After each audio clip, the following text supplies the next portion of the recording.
711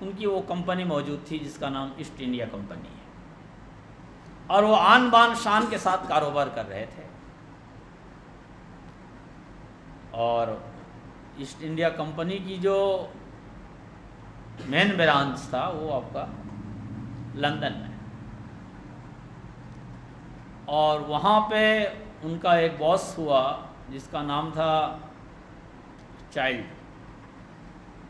اس نے کہا کہ تم مغلوں کے جہازوں پہ حملہ کرو. اس کا ایک بیوقوف سپہ سالار نے حملہ کر دیا. یہ 1690 کی بات ہے. کہاں پہ؟ ممبئی میں.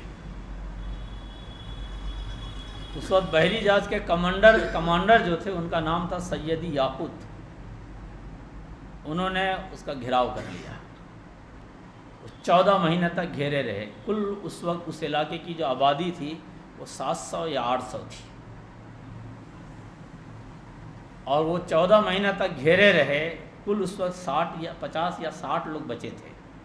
کھانے پینے، بیماریوں اور طاعون کی بیماری میں سب ختم ہو گئے. پھر ان میں سے 2 شخص کو کسی طریقے سے بادشاہ اورنگزیب کے ہاں رسائی حاصل ہو گئی. یہ اورنگزیب کا دور ہے.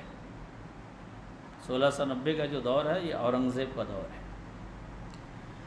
اور وہ 2 شخص وہاں آئے اور آ کر معافی تلافی کی. اس شان سے آئے کہ ان کے دونوں پاؤں نہ دونوں ہاتھ پیچھے بندھے تھے، مجرموں جیسے، بھکاریوں جیسے لباس تھا، اور منہ کو سینے کے قریب کیا ہوا تھا. دربار میں آ کے اورنگزیب کے یہاں انہوں نے سجدریزی اختیار کر لی اور کہا کہ ہمارے کچھ بڑوں نے، افسروں نے غلطی کی ہے، ہمیں معاف کر دیا جائے. رونا دھونا شروع کیا. بادشاہ نے انہیں معاف کر دیا، اورنگزیب نے انہیں معاف کر دیا. آپ کو سن کے تعجب ہو یا خوشی ہو، یہ BBC کی رپورٹ میں بتا رہا ہوں آپ کو، جو اورنگزیب کی حکومت تھی. وہ BBC کی ہے. اگر کوئی مسلم مورخ لکھتا تو بولنے میں ڈر لگتا، کوئی اور کہتا تو بات ہضم نہیں ہوتی، لیکن یہ BBC لندن کی رپورٹ ہے، اس لیے اس کو ذرا سن لیجیے. اورنگزیب کی جو حکومت تھی اس وقت ہندوستان کی جو سیمائیں تھیں وہ کابل سے لے کے ڈھاکہ تک اور کشمیر سے لے کے پانڈیچیری تک، یہ 40 لاکھ مربع کلومیٹر پر محیط تھا. آج ہندوستان کی جو کل سیمائیں ہیں اور اس کی جو کل کلومیٹر ہیں وہ 42 لاکھ مربع کلومیٹر. اس وقت جو تھا اورنگزیب جب اس ہندوستان کی حکومت کر رہے تھے تو اس وقت 40 لاکھ مربع کلومیٹر تھا. اور آج کل آپ لوگ ایک جملہ بہت سنتے ہوں گے، GDP، آپ کی اکانومی اور معیشت کی کیا حال ہے. اورنگزیب کی حکومت کے دوران میں جو ہندوستان کی GDP تھی وہ پوری دنیا کی 1/4 تھی، پوری دنیا کی. BBC کہتا ہے کہ جو آج معیشت میں، اکانومی میں امریکہ کا حال ہے وہی حال بھارت کا تھا. کس کے دور میں؟ اورنگزیب.